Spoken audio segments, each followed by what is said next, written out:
Hello and welcome. Is Iraq in danger of being forgotten as the new US administration focuses on Afghanistan? It's a fear some people have as the Iraq war marks its 6th anniversary this month. President Obama's plan to withdraw American troops has many wondering what kind of Iraq will he leave behind. Well, on Monday, at least 25 people were killed and more than 40 wounded when a suicide bomber detonated himself at a funeral procession. This explosion came just hours after 8 people were killed in a separate bomb attack west of Baghdad. The blasts have raised fears that insurgents may be escalating operations as the US phases out its combat role in Iraq and prepares to withdraw troops from cities by the end of June. As the violence lingers, the country faces the challenge of what lies ahead for a country made up of many rival factions. On today's show, we look at the way forward for Iraq and ask, does the future hold promise or peril? Remember, you can join our conversation with your questions and comments. Log on to livestation.com/AJE, enter the chat room and take part. And of course, we welcome your phone calls on the show as well. Well, to get that debate going, I'm joined by former Pentagon official Anthony Cordesman, who holds the Arlie A. Burke Chair in Strategy at the Center for Strategic and International Studies here in Washington, D.C. Mr. Cordesman has held several U.S. government positions and is the author of more than 50 books. His most recent work is Iraq's Insurgency and the Road to Civil Conflict. Sir, I welcome you to the show. Thank you very much. Well, see, as we were saying just now, there are another round of killings, explosions involving suicide bombers, and yet there's a fair amount of publicity saying violence has gone down considerably, especially in the last month or so. In your opinion, how seriously flawed is the security situation in Iraq? Is it still way beyond its acceptable risk level? It's certainly beyond the level anyone would desire, but it is back to the levels of really early 2004. And it's important to note that no one in the U.S. has ever said that violence was being eliminated. General Odierno referred to it basically as an irreducible minimum because until you can establish broad Iraqi security, a rule of law, build more consensus, there are going to be opportunities for al-Qaeda in Iraq, a sort of irreducible minimum.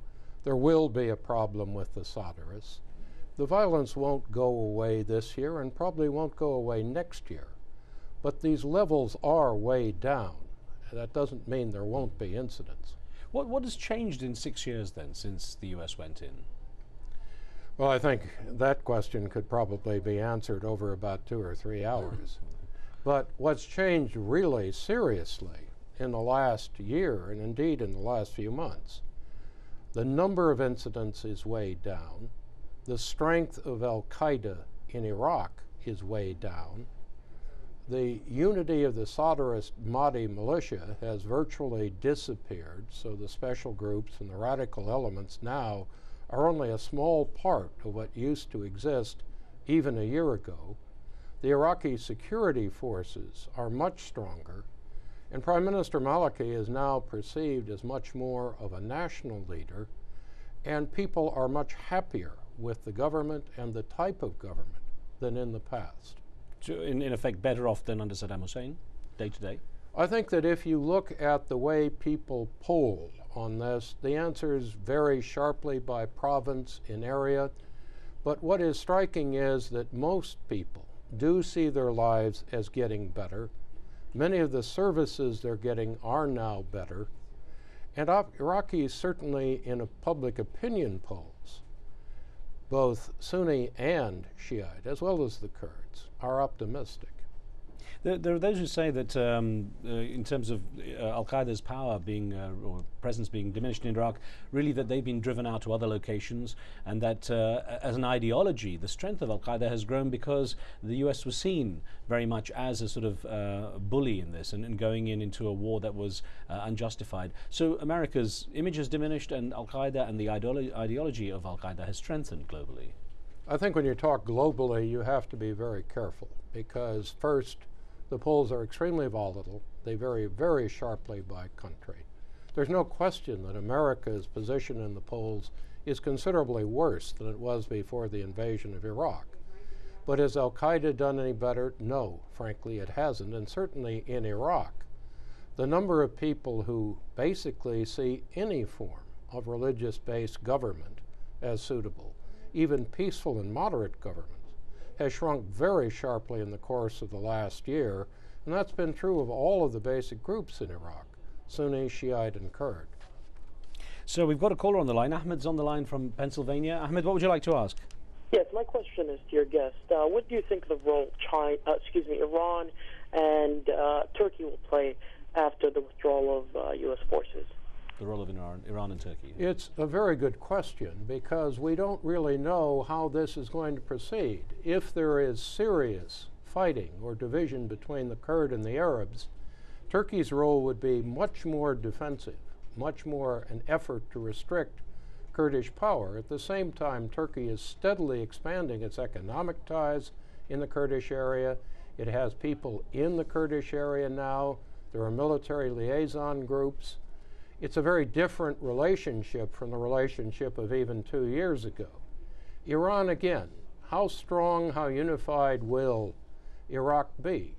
The most recent trend has been that Maliki is perceived as a nationalist. You do not see any Shiite belief in Iran. If you look at the polls in the south, Iran is not popular in spite of trying to penetrate in economic and security terms. Will Iran try to be opportunistic, expand its influence in Iraq? Almost certainly. Has it succeeded to the extent it's tried? No. And has its influence diminished over the last, say, year? Very clearly. So we had an email that came in, and if I could put this to you, it came in from Cardiff in the UK. Pete D, as he's called himself here, has said, the only winner has been the Taliban and Al-Qaeda. This debacle started by a simplistic Bush and a fawning Blair has galvanized these groups.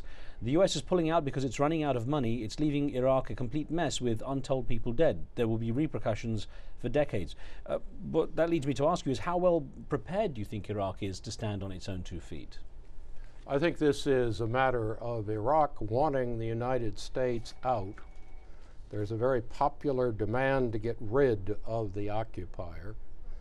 I think Iraqis in general perhaps have more confidence in their army and police than is yet justified, even according to the Iraqi Minister of Defense. But the fact is we are seeing progress towards political accommodation. The Iraqi forces are carrying most of the military operations in the north and against al-Qaeda in Iraq. The improvement in their security forces up till recently has been very good. And there was, up till very recently, a significant improvement in the economic structure.